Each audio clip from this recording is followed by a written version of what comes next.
Salut la compagnie, c'est Jules Melon, et aujourd'hui dans Impro Ciné Critique, je vais vous parler d'un film de science-fiction underground sorti un peu dans l'anonymat le plus total en 2013, enfin du moins en France quelques mois après en direct vidéo, le long métrage américain réalisé par l'équatorien Sebastián Cordero du nom de Europa Report, sorte de thriller spatial que l'ami Romain Rimbaud m'a indirectement conseillé grâce à l'une de ses récentes vidéos sur sa chaîne dans sa rubrique Qu'est-ce qu'on mate ce soir, voilà. Ça m'a donné envie de m'y pencher, sachant que l'ami Romain Rimbaud est devenu l'un de mes titilleurs de curiosité préférés.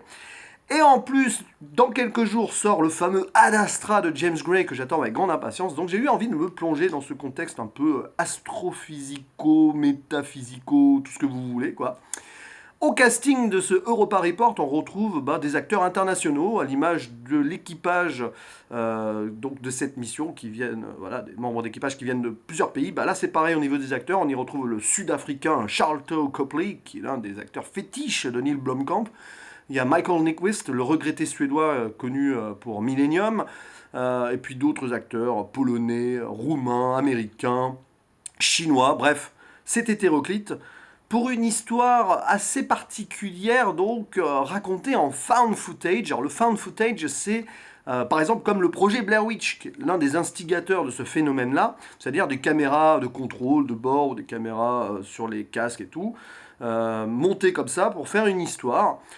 L'histoire donc de cet équipage envoyé par une, on va dire, une compagnie privée vers le satellite de Jupiter, Europe, afin d'y trouver des traces potentielles de vie extraterrestre. Voilà, une mission suivie par le monde entier qui envoie des êtres humains pour la première fois très très loin dans l'espace.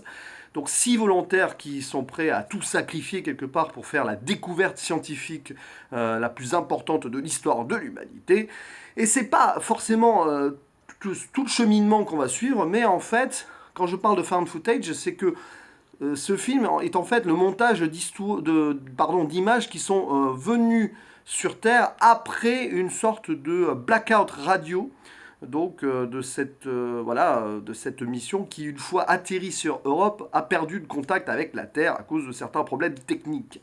Et c'est donc en fait un film qui est indirectement raconté par l'une des responsables du projet, qui a récupéré ces images et qui fait part donc de ce qu'elle a vu tout en... Bon, pendant ce temps, on voit donc ces images-là monter de façon d'ailleurs plus ou moins non chronologique. Ça c'est aussi intéressant, c'est que le film ne suit pas une linéarité particulière, mais s'attache en gros à nous faire ressentir la tension, le mystère, le plaisir de la découverte de ces astronautes qui vont donc tout donner et vivre peut-être les derniers instants d'une vie extraordinaire jusqu'au moment de certaines découvertes, avant donc de connaître un destin assez mystérieux, tout simplement.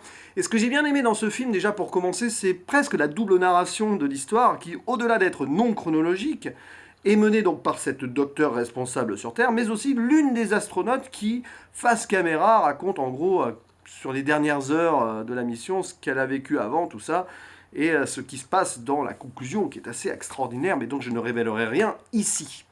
C'est un film, il faut le savoir, contemplatif, très tendu, qui mélange mystère, tension donc, mais aussi fascination de la découverte. Et c'est un film qui m'a beaucoup intéressé parce que quand j'étais plus jeune, et même encore aujourd'hui, j'étais fasciné par tout ce qui est astronomie et tout. Voilà, ça m'arrive encore de regarder quelques vidéos, notamment sur la chaîne de Balade Mentale. Si vous ne connaissez pas, je vous la conseille. Voilà, des moments où tu te sens tout petit face à cette immensité-là et en même temps tu te dis que tu es un miracle de la vie parce que voilà, tu es une, t'as une chance improbable d'exister et tout ça, et pourtant tu es là, au milieu de nulle part, tu es à la fois rien et tout. Bon bref, je suis en train de faire de la philosophie cosmique là, mais bon, peu importe. Bref, ce film est très bien fait là-dessus, parce que tu vois à quel point les astronautes se donnent corps et âme pour aller au bout de leur mission, quitte à prendre tous les risques, parce qu'il n'y a rien de plus beau que la découverte. Il y a des moments voilà, où ils découvrent donc, des trucs unicellulaires et tout, donc la première trace d'existence extraterrestre, et on les voit limite pleurer, il y a des gros plans sur leur visage, donc les caméras casques et tout. C'est très touchant, ça donne presque envie d'être à leur place. Ça donne surtout envie que ça arrive en vrai, qu'un jour on ait ça et tout, voilà. Et c'est super cool, je trouve. Là-dessus, le film fonctionne très bien. Après, donc, il se passe des péripéties, tout ça. Alors, c'est pas forcément facile à suivre par rapport au fait que le film est monté de façon non linéaire et tout, mais c'est très intéressant. Il y a des scènes du coup qui paraissent un petit peu sorties de nulle part. Voilà, il y a un moment qui rappelle Gravity, par exemple, alors que le film est sorti avant Gravity d'ailleurs, hein, donc c'est intéressant. C'est touchant, mais voilà, le problème entre guillemets de ce film-là, c'est qu'on n'a pas trop le temps de s'attacher aux personnages, puisqu'on est plus centré sur la mission et les découvertes. Les personnages sont plus secondaires là-dessus. Donc voilà, il y a des scènes qui fonctionnent un peu moins. Mais c'est le côté anti-blockbuster d'un film comme ça qui n'est pas là pour te titiller dans le sens du poil. J'invente des expressions, mais vous voyez ce que je veux dire. On n'est pas là pour aller dans l'action, pour aller, ah ouais, il y a une histoire centrale sur des personnages qui évoluent et tout. Non, c'est beaucoup plus diffus que ça. Et on se retrouve plongé dans l'indicible, dans l'improbable, presque folie de la découverte et des mystères qu'on peut trouver face à nous dans l'immensité cosmique. Je trouve ça super bien fait et c'est clair que ça fait réfléchir, tout simplement. Et qui dit indicible dit un côté Lovecraftien, parce que qui dit espace lointain et possibilité de découverte de vie avec ce côté très psychologique, ouais, il y a une touche Lovecraftienne qui va monter crescendo jusqu'à la conclusion, dont je ne révélerai rien, mais qui devrait, on va dire, foncièrement plaire aux fans de cet écrivain américain fort célèbre. Donc oui, il y a un petit côté horrifique quand même, enfin un côté de peur, de tension, psychologique, l'horreur, même si elle n'est pas vraiment là. Il y a des moments, voilà, des sorties sur Europa, donc avec la glace qui me menace de céder et tout, qui sont très...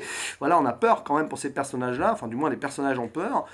Et bah, on est comme eux, on ne sait pas vers quoi on va à chaque minute, à chaque nouvelle scène du film, on ne sait pas où on va, on découvre avec eux ce qui se passe, et c'est assez, je trouve, galvanisant comme genre de film, même s'il y a forcément aussi certains défauts, les défauts du montage, les défauts du found footage, qui sont à la fois aussi des qualités évidemment.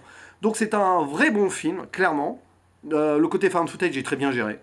Ça c'est clair, hein, on est totalement immiscé dans la mission. En fait, nous en tant que spectateurs, on est presque le septième astronaute, le septième passager, si je peux m'exprimer ainsi.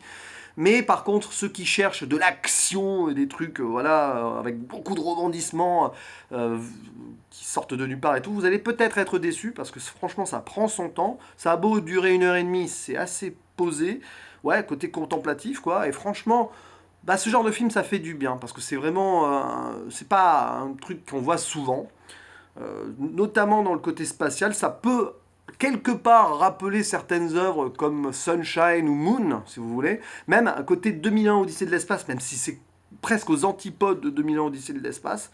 Voilà.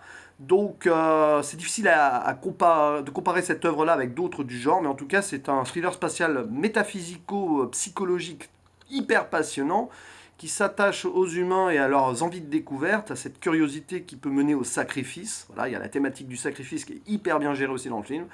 Et même s'il y a des moments où ça paraît un peu incomplet, c'est vraiment une belle œuvre que je vous conseille vivement de voir si vous voulez vous y intéresser. Voilà. Donc, Europa Report, je pense que je vais mettre 7 sur 10 sur Sens Critique, qui est une bonne note. Et voilà, bah, je vous dis à la prochaine pour d'autres aventures, qu'elles soient spatiales ou autres. Ciao.